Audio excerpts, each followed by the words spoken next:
할렐루야. 오늘도 예배로 나오신 여러분들을 주님의 이름으로 환영하고 축복합니다. 음, 자녀들에게나 곁에 있는 소중하다고 생각하는 가족들에게 또 친척들에게나 친구들에게나 좋은 말 또 중요한 말 한 번만 하고 맙니까? 계속합니까? 계속하죠. 반복해서 합니다. 왜 그렇습니까? 중요하기 때문에 반복해서 이야기를 합니다. 근데 듣는 사람은 반복해서 이야기를 들으면은 뭐라고 생각을 합니까? 잔소리라고 생각을 합니다. 근데 가만히 잘 새겨 들어야 됩니다. 어떤 말이 중요할까요? 사실은 잔소리가 가장 중요한 말들입니다. 왜 그렇다고요? 중요하기 때문에 계속 반복하는 게 잔소리입니다. 그래서 누군가 내 옆에서 똑같은 말을 계속 반복적으로 하고 있다면은 아, 이 말은 내가 새겨들어야 되겠구나. 잘 들어야 되겠구나. 라고 하는 사람이 어떤 사람일까요? 지혜로운 사람입니다. 하나님의 은혜 안에 있는 사람입니다. 왜 그럴까요? 오늘 그 이유를 본문에서 한번 찾아볼까요? 오늘 우리가 읽은 본문은 계속 디모데전서 3장을 이어오는데요. 3장은 교회의 일꾼들, 처음에는 감독들, 그러니까 목회자들, 그 다음에는 남자 집사, 그 다음에는 여자 집사, 그 자격과 조건들을 계속해서 바울이 디모데에게 에베소 교회를 세울 때 이런 조건과 자격이 있는 사람들을 세워라라고 말씀을 하고 있습니다. 오늘 우리가 읽은 본문 가운데 12절이 오늘 우리가 할 차례인데요. 가만히 보십시오. 12절이 어떤 말씀입니까? 집사들은 한 아내의 남편이 되어 자녀와 자기 집을 잘 다스리는 자일지니 라고 말씀을 하고 있습니다. 그런데 가만히 한번 생각해 봅시다. 이 말씀 처음 듣습니까? 아닙니다. 앞에 감독들의 선택을 할 때, 세울 때 감독들의 조건에서 정확하게 똑같이 토시 하나 안 틀리고 2절에서 한 아내의 남편이 되는 자가 감독이 될 수 있고 또 4절에서는 가정을 잘 다스리는 자가 감독이 될 수 있다. 조건이다. 라고 했습니다. 그런데 집사를 뽑을 때, 집사를 세울 때도 남자나 여자나 지금 감독이 했던 말을 똑같이 토시 하나 안 틀리고 반복해서 이야기를 하고 있다는 것입니다. 그렇다면은 이것이 중요하다는 겁니까? 안 중요하다는 겁니까? 중요하다는 겁니다. 하나님은 지금 12절에 말하는 이것 굉장히 중요하다는 것입니다. 그러니까 똑같은 말씀을 토시 하나 안 틀리고 똑같이 반복해서 이야기를 하고 있는 것입니다. 그 이야기의 핵심이 무엇입니까? 가정의 중요함입니다. 가정이 얼마나 중요한지 한 아내를 사랑해서 한 아내만 잘 섬기는 부부 내외 또 한 가정의 자녀들을 잘 돌보아서 자녀들로부터 존경과 덕망을 받는 부모, 또 부모를 잘 섬겨서 부모로부터 한없는 축복과 사랑을 받는 자녀. 그죠? 이것이 우리가 어쩌면 꿈꾸는 가정 아닙니까? 지금 주님이 말씀을 하시기에 이 가정의 중요함을 그대로 말씀을 하고 있습니다. 교회가 중요한 만큼 가정이 중요하고 가정이 중요한 만큼 교회가 중요하다라고 말씀을 하고 있는 것입니다. 근데 우리들은 잘 오해를 할 때가 많습니다. 가정은 내팽개치고 내버려두고 나 몰라라 하고 교회에 온갖 충성을 다하는 사람들이 있습니다. 하나님이 기뻐하실까요? 하나님이 그것을 원하실까요? 오늘 본문을 곰곰이 한번 생각을 해보십시오. 가정을 잘 다스리는 자가 교회 일꾼으로 세울 수 있다라고 하는 것입니다. 곧 가정을, 가족을, 집을 내 몰라라 내팽기 치는 자는 교회의 일꾼으로 자격이 없다 하는 말과 똑같은 것입니다. 그러니까 하나님은 결코 가정을 소홀히 여기라 말한 적이 한 번도 없다라고 하는 것입니다.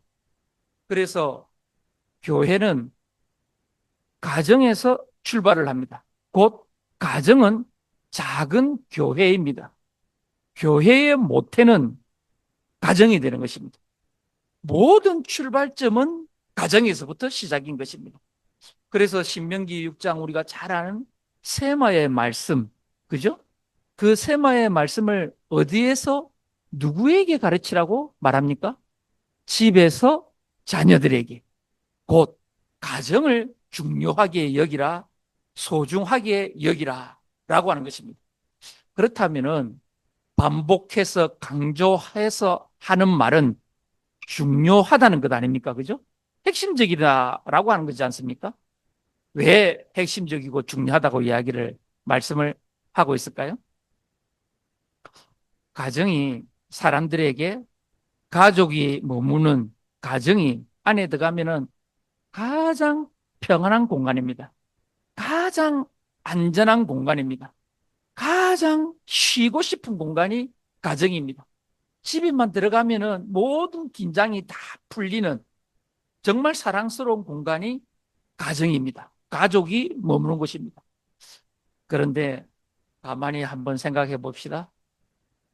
진짜 집에만 들어가면은 모든 시름을 다 씻어버리고 평안하고 행복하기만 합니까? 그것만 가정 가운데 넘쳐납니까? 그렇지 않습니다. 너무나 아이러니하게 정반대로 집에 들어가면은 바깥에 있던 갈등보다 더 심한 갈등이 일어나는 곳이 가정일 수도 있다는 것입니다.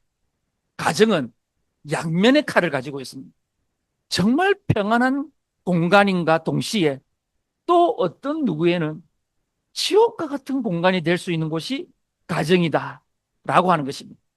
이 양면의 칼을 가진 이 가정, 여러분들의 가정은 어떻습니까? 행복이 넘쳐나는 가정입니까? 아니면 여전히 갈등 가운데 고통만 있는 집입니까? 많은 사람들은 다 행복하기만을 원합니다. 그런데 우리들의 실상은 그렇지만은 않고요. 갈등이 더 많이 존재할 때가 허다합니다. 그렇다면은 성경의 그 많은 사람들의 인물들 중에 그 많은 주인공들의 인물들 중에 전부 가정이 행복했을까요? 우리 집만 괴롭고 고통스럽고 갈등만 넘쳐나고 다른 집은 다 평안하고 성경 안에 있는 그 하나님의 큰 일꾼들, 위대한 인물들의 가정들은 다 행복하고 은혜가 넘치는 가정이었을까요? 오늘 그거를 먼저 한번 짚고 넘어가 보려고 하는데요. 창세기 66권 중에, 성경 66권 중에 가장 첫 번째 책 이름이 무엇입니까? 창세기죠. 네, 창세기입니다. 창세기는 우리가 크게 두 분류로 나누지 않습니까? 1장부터 11장까지는 창조의 이야기고 인류 일반 역사라고 모든 세계에게 공통된 역사의 이야기가 창세기 1장부터 11장까지. 그러니까 창조의 이야기가 중심된 이야기입니다. 12장부터는 아브라함으로 시작해서 요셉에 이르기까지 족장들의 이야기다라고 이야기를 합니다. 그렇다면 다 이렇게 크게 두 분류로 나누는데요.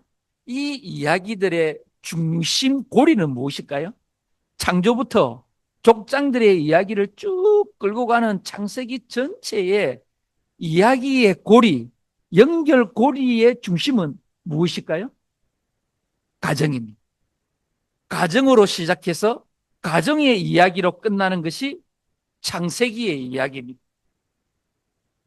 창세기 가장 처음에 만들어진 가정의 주인, 남자 이름이 누굽니까? 아담입니다. 그죠? 아담이 혼자 있는 게 보기 싫어서 하나님은 아내, 여자를 만들어 주었습니다. 하와라고 했습니다. 그 하와를 처음 보고 아담이 뭐라고 했을까요? 내 뼈 중에 뼈요, 살 중에 살이요. 얼마나 좋았으면은 정말 내 살과 같고 내 뼈와 같다. 이 눈에 콩깍지가 씌었을 때, 그죠? 진짜 하늘의 별도 다 따주고 싶은 그 사랑이 충만할 때 아담의 고백이었습니다. 근데 뱀으로 제가 훅 들어와 버렸습니다. 그리고 난 뒤에 사과를 따먹고 난 뒤에 숨어 있었더니 하나님이 찾아오셔서 아담아, 네가 왜 이것을 먹었느냐 했을 때 아담의 대답이 무엇입니까? 그 전에 하나가 더 있죠. 하나님께서 주신 여자 하와가 먹으라 해서 나는 먹었습니다. 이 핑계를 지금 누구에게 돌리고 있습니까? 하나님과 여자에게 책임을 지지 않는 것입니다.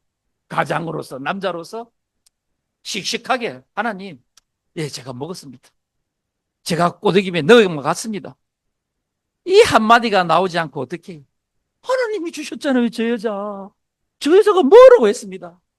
비겁하게, 비열하게 책임을 지지 않는 이 가정의 불화가 어떻게 이어질까요? 그들 사이에서 태어난 자녀가 가인과 아벨이었습니다. 가인은 이 아벨이 싫은 거예요. 하나님께 괜히 그만 칭찬받고 나는 칭찬을 못 받는 것 같아요. 어떻게 했습니까? 죽였어요. 어떻게 죽였어요? 돌로.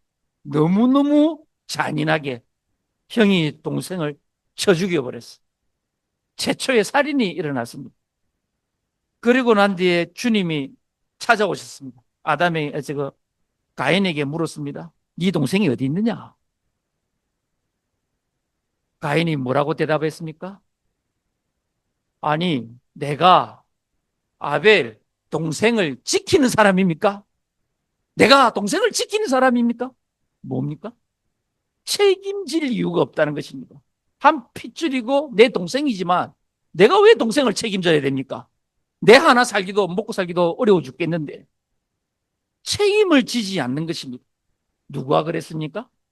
아버지 아담이 그 아내를 책임지지를 않았습니다. 이 이야기가 창조의 처음 이야기가 어디에서 시작됩니까? 한 가정에서 시작됩니다. 한 가정의 갈등, 불화, 그 이야기가 창조 이야기 처음부터 딱 시작을 되는 것입니다. 이렇게 제가 만연하여서 하나님이 어떤 일을 선택하십니까? 모든 사람들에게 다 죽여버리는, 심판해버리는 홍수 사건이 일어납니다. 누구만 살려줍니까? 노아만 딱 살려줍니다. 노아 가정만. 홍수가 그치고 모든 땅이 드러나고 곡식과 열매가 막 자라났습니다. 노아가 뭐에 취했습니까? 술, 포도주에 취했습니다. 벌러덩 누워서 다 벗고 잠잤습니다. 누가 봤습니까? 함이 보았습니다. 함이 입을 다물고 있어야 되는데 어떻게 했습니까? 막 아버지의 부끄러운 일을 형들에게 막 떠벌리는 거예요. 막 떠벌리는 거예요. 아버지의 수치를 그냥 입 다물고 덮어주어도 될 만한 일을 이 함이 막 떠들고 다니는 거예요. 근데 이 일을 사건의 결과를 가만히 보고 아버지 노아는 어떻게 했습니까? 에 그래 내가 술 먹고 취했으니까 잘못했으니까 함이 그럴 수 있지 라고 하고 듣고 넘어갔습니까? 아닙니다. 불러서 뭐라고 합니까? 저주를 퍼붓습니다. 함, 너는 내 형제들의 종이 될 것이야. 너는 형제들을 섬기는 종으로 평생 살아갈 것이. 가만히 한번 보십시오. 아들은 아버지의 수치를 동네방네 까발리고 다니고 그것을 들은 아버지는 분에 못 이겨서 불러다가 저주를 퍼붓고 이게 정상적인 가정입니까? 갈등이 없는 가정입니까? 얼마나 아픈 가정입니까? 얼마나 고통스러운 가정입니까? 부모와 자식 간의 이 갈등 이것으로만 끝납니까? 이제 족장의 이야기가 시작됩니다. 아브라함이 아내 사라와 함께 가나안 땅으로 왔는데 기근을 만납니다. 너무너무 배가 고파서 곡식이 많은 애굽으로 내려갑니다. 가만히 보니까 내려가기 전에 애굽은 왕이 있는 무서운 나라잖아요. 근데 자기 아내는, 사라는 이뻤어요, 못났어요? 이뻤어요. 혹시 왕이 내 아내를 탐내서 부부인 것을 알면은 나를 죽여버리고 사라를 데리고 갈까 싶어서 미리 애굽 땅에 가기 전에 아브라함이 부인 사라에게 뭐라고 합니까? 누이라고 합니다. 네 부인이라고 하지 마라. 왜 그렇다 합니까? 내가 살기 위해서. 너는 다른 사람에게 시집 가고 막 해도 괜찮겠는데 나는 좀 살아야 되겠어. 멋진 남편입니까? 책임지는 남편입니까? 무책임한 남자인 것입니다. 자기가 살기 위해서 아내를 아가없이 버려버리는 남자입니다. 이런 남자 사랑할 수 있겠습니까? 이런 남자에게 여자가 자기 평생을 맡길 수 있겠습니까? 없습니다. 그거를 알고 시집갈 여자는 한 명도 없습니다. 눈에 콩깍지가 씌어 있을 때는 모르겠지만. 이렇게 아브라함의 가족의 이 부부 관계는 참으로 연약한 연결고리를 가지고 있었습니다. 그런데 가만히 보십시오. 이들에게 그렇게 기다리고 기다리던 아들이 태어났습니다. 여러분들은 다 이삭만 생각하지요? 이삭 전에 누가 태어났습니까? 이스마엘. 그렇다면은 아브라함에게는 이스마엘도 이삭도 하나님이 주신 아주 귀한 자녀입니다. 얼마나 소중한 자녀입니까? 한 명도 아니고 두 명을 주셨으니까 더 감사하고 더 사랑하고 더 축복해야 하는 가정 아닙니까? 그런데 그들 가운데 무슨 일이 생겼습니까? 전쟁과 같은 다툼이 일어났습니다. 사라와 하갈 간의 싸움. 그 둘의 싸움 가운데 아브라함은 어떤 중재 역할을 하고 결론을 내렸습니까? 가장으로서 스스로 판단하고 결론 내린 것은 아무것도 없습니다. 내가 책임질게. 이스마엘도 내 아들이니까, 비록 첩의 아들이지만 내 핏줄이니까 책임질게. 이삭도 물론 그의 동생이지만 또 정실 부연에서 태어났으니까 장자로서의 모든 재산을 물려줄게. 중재를 해야 됩니까? 말아야 됩니까? 해야 하는 것이 가장입니다. 근데 아브라함은 무엇을 선택했습니까? 사라, 당신이 하기 좋을 대로 다 해. 그냥 당신이 알아서 해버려. 결론이 무엇입니까? 하갈과 이스마엘을 내쫓아 버렸습니다. 아브라함의 마음이 아팠겠습니까? 안 아팠겠습니까? 아팠겠습니다. 처음 아내를 책임지지 않았던 이 아브라함은 비록 서자이지만 그 이스마엘과 첩 하갈도 책임지지 않았던 사람인 것입니다. 이 갈등이 아브라함 가정 안에서 끊임없이 일어나고 분란이 되는 것입니다. 이삭이 태어났습니다. 이삭이 결혼을 했습니다. 그 아내 이름이 누굽니까? 리브가였습니다. 리브가와 사이에서 태어난 아들은 몇 명일까요? 어, 두 명이 태어났습니다. 그러면은 첫 번째 아들은 야곱이고, 에스고, 두 번째 아들은 야곱입니다. 둘이가 사이가 좋았습니까? 나빴습니까? 엄청나게 사이가 나빴습니다. 이 원인을 누가 제공했을까요? 아빠 이삭은 사냥을 잘하는 에스만 사랑했습니다. 엄마 리브가는 온유한 성품인 야곱만 좋아했습니다. 그러니까 편애를 한 거예요. 서로 엄마 아빠가 편을 갈려서 이 아들만 사랑하고 이 아들만 사랑하고. 그러다가 이 야곱과 에스가 불천지 원수지간이 됩니다. 형의 장자권을 교하라고 교묘하게 엄마와 편을 먹고 아버지를 속여서 형이 가져야 할 그 모든 장자의 권한을 야곱이 싹 훔쳐가 버립니다. 형 에스가 기분이 좋았을까요? 나빴을까요? 아주 나빴습니다. 어떨 만큼 나빴을까요? 죽이고 싶을 만큼. 내가 반드시 우리의 엄마 리브가 아빠 이삭이 죽고 나면은 너 야곱은 반드시 죽여버릴 거야. 이렇게 저주에 섞인 원수시간이 되어버렸습니다. 이 원수시간을 무서워서 야곱은 형 라반에게, 삼촌 라반에게 도망을 갑니다. 한참 오래 있다가 다시 돌아오는데요. 누가 가장 무서웠을까요? 고향으로 돌아올 때 형 에스가 너무너무 두려운 거예요. 그래서 무엇을 했을까요? 야복강에서 다 앞서 보내고 야복강에서 밤이 새도록 천사와 싸웁니다. 하나님, 나 지금 형이 너무너무 무섭습니다. 너무너무 두렵습니다. 하나님이 이 일을 해결해 주시지 아니하시면 나는 여기서 죽겠습니다. 죽도록 천사와 싸우기를 시작합니다. 이토록 형제지간에 죽일 듯 갈등이 일어난 집안이 누구 집안이라고요? 이삭의 집안이었습니다.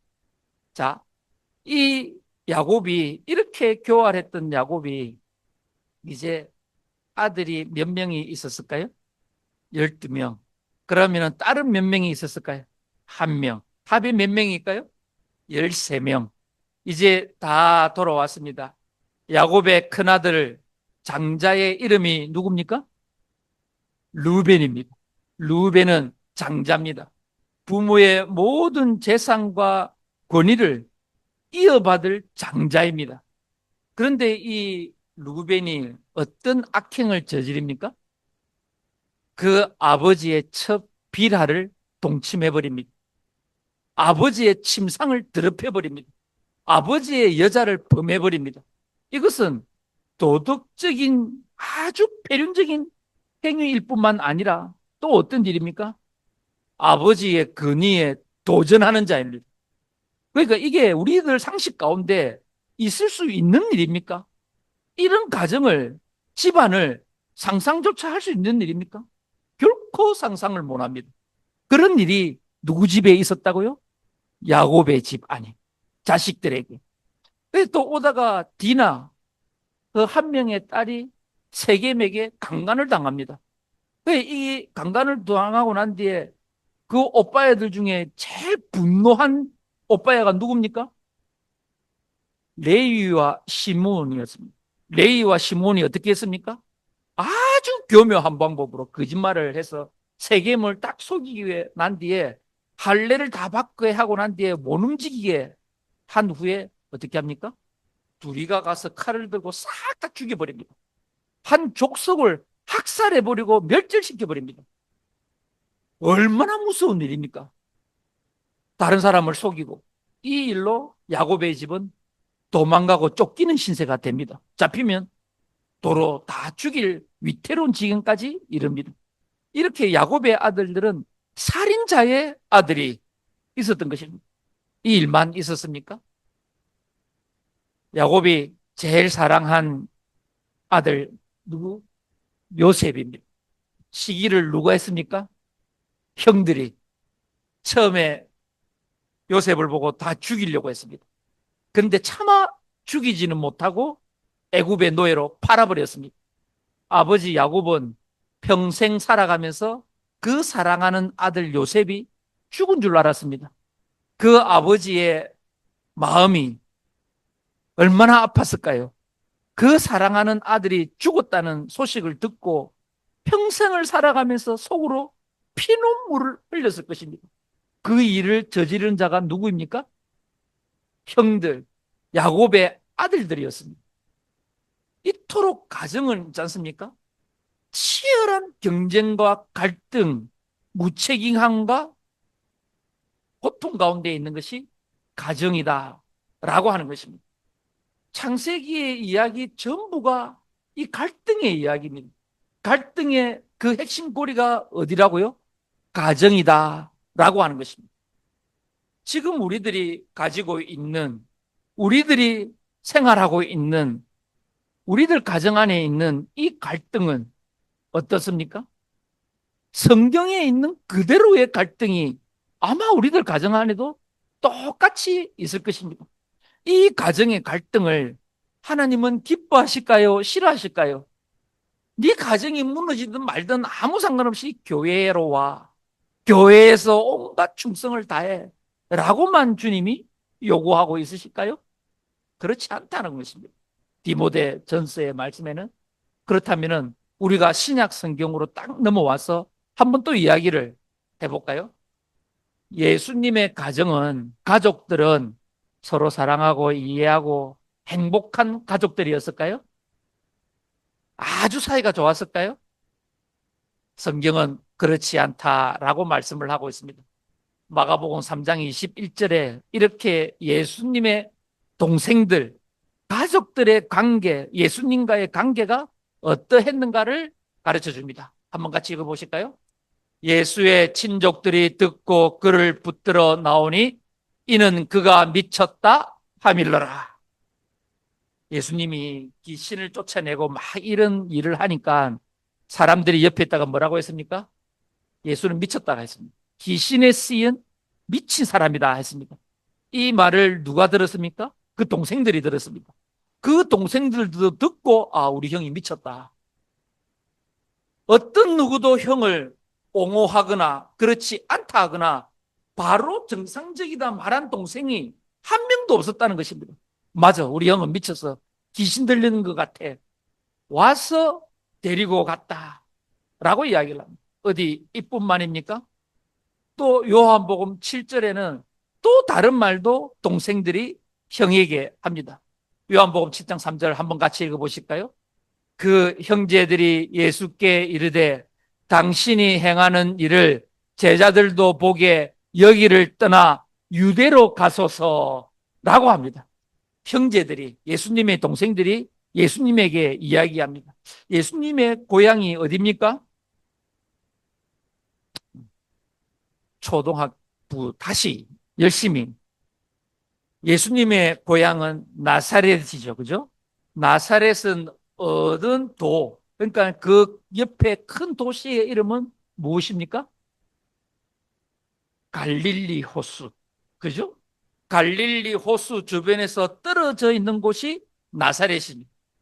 예수님은 나사렛과 갈릴리에서 많은 일들을 했습니다. 그러니까 동생들이 가만히 보고 칭찬하는 것이 아니라 지금 본문에 뭐라고 합니까? 형님, 제발 시골에서 이런 일 하지 말고 예루살렘에, 유대의 한 중심인 예루살렘에 가서 그 많은 뛰어난 하나님의 제자들이 득실득실 거리는 그곳에 가서 일을 한번 해보십시오. 그곳에 가서도 이와 똑같이 그 유능한 사람들 앞에서도 한번 해보시지요. 라고 조롱하는 것입니다. 결코 따뜻한 눈으로, 존경하는 눈으로, 위대한 눈으로 동생들이 형 예수를 바라보지 않고 인정하지도 않았다라고 하는 것입니다. 그러니까 예수님도 그 가정 안에서, 가족들 안에서, 형제들 안에서 어떻습니까? 아주 많은 갈등 가운데 지냈다라고 하는 것입니다. 그렇다면은 이렇게 갈등이 많은 가정을 하나님은 그냥 그대로 내버려 두실까요? 결코 그렇지 않습니다. 하나님이 그 가정 가운데 개입하심으로 말미암아 에서와 야곱이 화해를 하고 또 요셉과 그 형제들이 화해를 하는 놀라운 역사가 하나님의 개입으로 말미암아 이루어진다는 것입니다. 뿐만입니까? 저렇게 예수님 형을 조롱했던 그 동생들이 형이 죽고 난 뒤에 십자가에 죽고 난 뒤에 어떤 일이 벌어졌습니까? 성령의 충만함을 받고 야고보는 교회 지도자가 되었습니다. 예루살렘 교회의 초대교회의 아주 위대한 지도자가 되었습니다. 그리고 야고보스라는 성경을 기록하는 인물이 되었습니다. 어디 그뿐만입니까? 또 동생 유다도 예수님의 말씀을 기록하는 유다서를 기록한 위대한 제자가 된 것입니다. 그러니까 그 어떤 갈등이 있는 가정이라 할지라도 가족이라 할지라도 하나님은 그 가족을 내버려 두지 아니하시고 반드시 개입하셔서 어떻게 하신다고요? 치유하시고 회복하시는 것이 우리 하나님이 오늘 가정을 통한 역사하십니다. 라고 하는 것입니다. 가만히 보십시오. 우리 주님은 가족 관계, 가정의 관계를 어떻게 마지막에 말씀을 하셨을까요? 예수님은 승천하시기 전에 제자들에게 말씀을 했습니다. 마가복음의 마지막에 보면은 제자들에게 너희는 온 천하를 다니며 만민에게 복음을 전파하라. 내 이름으로 세례를 주라. 마태복음, 또 요한복음의 마지막에는 내 양을 치라. 모두 예수님은 사명을 다 맡깁니다. 하나님의 큰 일을 맡깁니다. 많은 사람들이, 예수를 믿는 사람들이 이 말씀만 생각하고 이 말씀만 쫓아갑니다. 아, 내가 죽도록 선교하고 전도하고 죽도록 내 가정을 내팽겨 쳐서라도 하나님의 나라를 위해서 일을 다 해야 되는 것 같다. 이것이 주님이 내게 맡기신 사명이야. 라고 덤벼듭니다. 라고 앞만 보고 나아갑니다. 예수님은 그 일만 맡기셨을까요? 마지막에 한번 볼까요? 예수님께서 십자가 지시기 전에 십자가 위에서 하신 말씀입니다. 이렇게 매달려 있는데요. 그 십자가 밑에서는 예수님이 사랑하는 제자도 있고, 어머니 마리아도 있고, 이모 마리아도 있고, 귀신 들린 막달라 마리아도 있고, 여러 여자들이 있었습니다. 십자가 위에서 아래를 가만히 보시고 말씀을 하십니다. 19장, 요한복음 19장 26절의 말씀입니다. 보라, 여자여, 보라, 아들입니다. 라고 이야기를 합니다. 가만히 보십시오. 어머니 마리아에게 옆에 있는 제자에게 말씀을 하십니다. 당신 아들입니다. 이제 내가 당신 아들이 아니고 옆에 있는 그 제자가 당신의 아들입니다. 라고 예수님이 마리아에게 말씀을 하십니다. 그리고 난 이후에 또 바로 이어서 27절에 제자에게 말을 합니다. 보라, 내 어머니라. 라고 말합니다. 그 말을 듣는 제자가 요한이라고 성경은 해석을 합니다. 요한에게 말을 합니다. 예수님이 십자가 위에서 옆에 있는 여자를 보라. 내 어머니 마리아를 보라. 그 마리아가 네 어머니야. 이 말씀을 하시는 것입니다. 이 말을 들은 요한은 어떻게 합니까? 그 시간 이후로 마리아를 섬기니라. 라고 마무리를 짓습니다. 곧 무엇입니까? 예수님은 하나님의 일, 전도, 복음, 이 사역에 너희가 죽도록 충성해야 돼. 이것만 해야 돼. 라고 하는 것이 아니라 제자에게 말을 합니다. 이 어머니, 네 어머니와 같이 잘 모시기를 바래. 맡기기는. 예수님은 한 가정도 온전히 세워지기를 원하는 것입니다. 한 가정도 튼튼하게 세워지기를 원하는 것입니다. 이 가정이 잘 세워져야 그 다음 교회가 온전하게 세워질 수가 있는 것입니다. 어떻게 가정을 내팽개치고 교회가 건강하게 온전하게 세워져 갈 수가 있는 것입니까? 결코 있을 수 없는 일인 것입니다. 예수님은 온 천하에 다니면서 복음을 증거하라는 사명도 맡기셨지만 그 제자에게 내 어머니도 잘 모실 것을 부탁했다, 맡겼다 하는 사실을 우리는 결코 잊어서도 간과해서도 안 되는 말씀인 것입니다. 그러니까 오늘 디모데전서 3장 12절에 똑같이 반복하고 있는 한 여자의 남편이 되고 한 아내의 남편이 되고 또 가정을 잘 다스리는 자, 이것을 반복적으로 이야기하는 것은, 말씀하시는 것은 진짜 가정을 잘 다스려야 돼. 가정을 하나님 안에서 잘 세워야 돼. 그것이 교회가 되는 것이야. 그것이 교회의 기초가 되는 것이야. 라고 지금 우리들에게 가르쳐주고 있는 것입니다. 그러니까 교회와 가정은 결코 떨어져서 분리되어서 따로따로 가는 것이 아니다. 라고 하는 것입니다. 가정과 교회는 아주 유기적으로 끈끈하게 서로 관계를 주고 관계를 받고 주고받으면서 세워져 가고 만들어져 가고 생명력을 이어가는 공동체가 교회 공동체와 가정 공동체다라고 하는 것입니다. 그러니까 오늘 이 본문의 말씀 그대로 우리들은 결코 가정을 소홀히 해서는 안 된다라고 하는 것입니다. 가정이 곧 교회이고 교회가 곧 가정이어야 된다라고 하는 것입니다. 가정이 하나님 말씀 안에 온전히 있었을 때 교회는 부흥을 합니다. 교회가 하나님의 은혜 가운데 충만할 때에 가정은 건강해지는 것입니다. 이렇게 서로 물고 물리는 유기적 관계가 교회와 가정이다라고 하는 것입니다. 그런데 성경 창세기의 이야기, 또 오늘 우리들의 이야기 다 들어보았지만 갈등은 항상 존재합니다.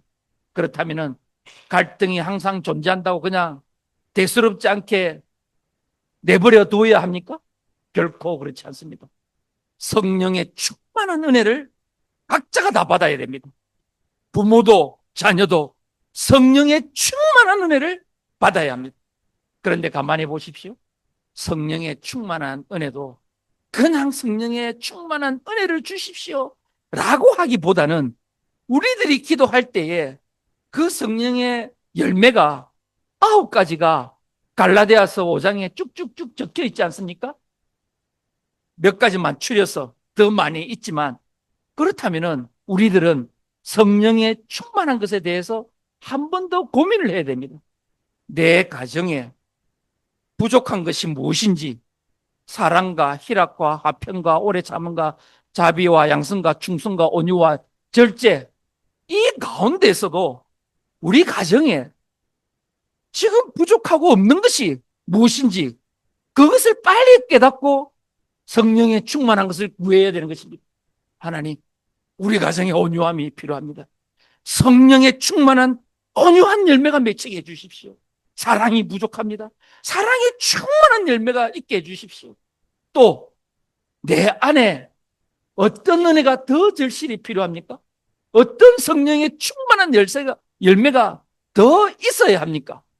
그것을 빨리 깨닫고 그것을 집중적으로 기도를 해야 하는 것입니다. 하나님, 내게 절제의 성령의 충만한 은혜를 더해 주셔서 내 집에 들어갔을 때에 내 아내와 내 남편에게, 자녀들에게 조금 더 생각할 수 있고 조금 더 참을 수 있는 절제함이 있게 해 주십시오. 이 절제함의 성령의 충만한 은혜를 주십시오 라고 집중적으로 하나를 붙잡고 기도할 수 있는 자가 되어야 된다라고 하는 것입니다. 우리들이 이제 목적을 알았으니까 한 가정이 온전하게 주님이 기뻐하시는 건강한 가정, 교회로 세워지기 위해서는 우리가 항상 성령의 충만한 은혜를 가져야 합니다. 그 중에서도 내게 필요한 것, 우리 가정에 필요한 것을 집중적으로 기도하여서 진실로 성령의 크신 능력이 나와 우리 가정에 역사하심으로 말미암아 하나님의 기뻐하시는 그 충만한 가정이, 하나님의 나라가, 하나님의 교회가 세워지는 축복이 저와 여러분의 가정 가운데 함께 하시기를 주님의 이름으로 축복합니다.